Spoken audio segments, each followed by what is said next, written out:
ইরানে প্রেসিডেন্ট নির্বাচনের দ্বিতীয় দফার ভোট গ্রহণ চলছে। ইরানে প্রেসিডেন্ট নির্বাচনের প্রথম দফার ভোটে কোনো প্রার্থী প্রয়োজনীয় ভোট নিশ্চিত করতে না পারায় আজ শুক্রবার দ্বিতীয় দফায় ভোট গ্রহণ চলছে।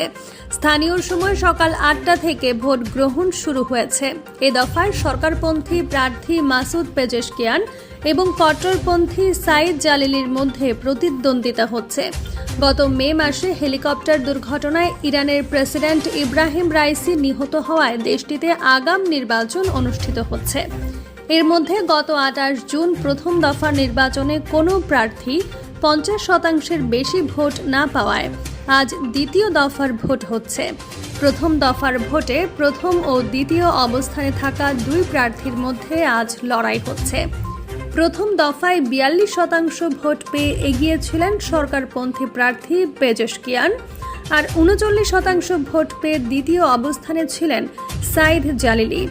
ইরানের স্বরাষ্ট্রমন্ত্রী আহমদ বাহিদির বরাতে রাষ্ট্রীয় টেলিভিশনের খবরে বলা হয়, 14তম প্রেসিডেন্ট নির্বাচনের দ্বিতীয় দফায় আজ 58,638টি ভোট কেন্দ্রে ভোট গ্রহণ চলছে।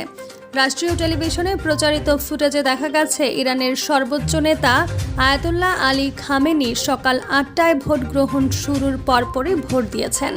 প্রথম দফার নির্বাচনে ইরানের 6,10,00,000 ভোটারের মধ্যে মাত্র 40% ভোট দিয়েছিলেন।